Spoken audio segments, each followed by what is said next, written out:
Beb! So it's Holy Thursday, so magvivisita iglesia tayo for today's video.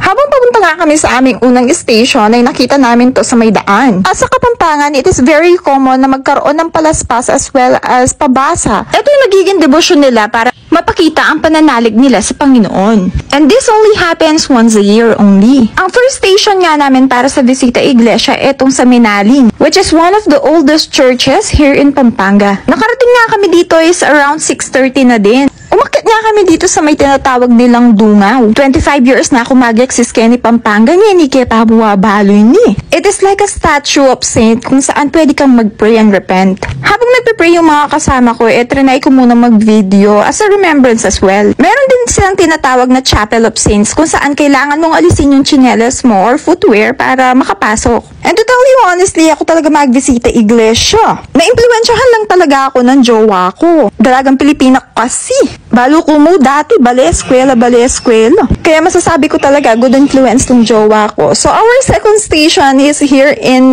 Guagua Chapel. Naglight lang din kami ng candle for our prayers. I don't call them wishes, I call them prayers. Kasi hindi naman tayo nag-wish, di ba? Abang papunta kami Pinbete, sikit niya yung bulan, kabilog ng kaluto.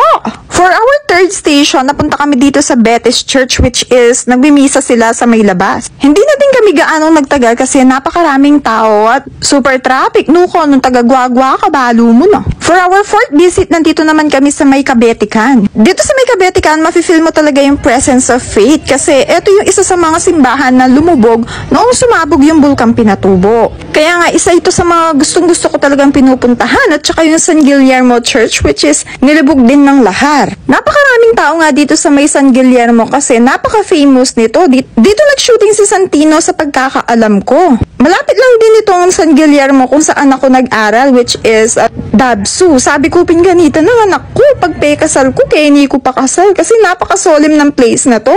Gustong-gustong pinupuntahan ko din etong nasa may gilid, yung parang may gallery sila, pictures, before and after sumabog yung Bulkang Pinatubo. Pero magpakatutukoy ko akong meranab, sinali na ako mong shawarma kaya talele. Hindi nga ako nakontento sa shawarmang nabili ko, so bumili din ako ng siomay dito, which is binigyan pa ako ng libreng siomay. 2 peraso lang pero ang saya-saya ko niyan. Ikit mo kusubo ay manalatang danupan ko na eh. Pagkatapos nga namin kumain, dumaan na din kami dito sa may Santo Niño Church, sa may San Fernando. Pang-anim na station na nga namin ito. Pagkatapos nga ay bumiyahin na kami agad papunta naman sa San Fernando Church, dun sa may plaza mismo. At nakakita nga kami ulit ng nagpipinitensya, which is bit nila yung yung may parang cross.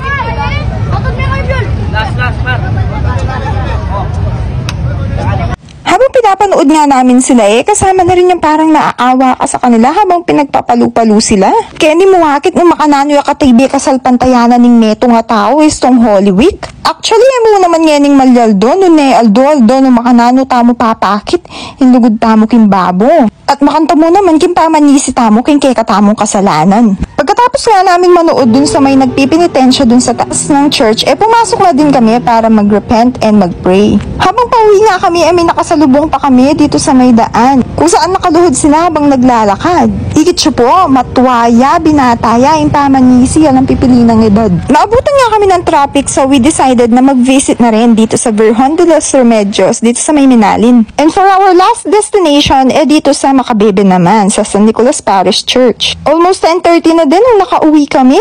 Another sulit na pagod na naman for today. So yun lang, bye-bye!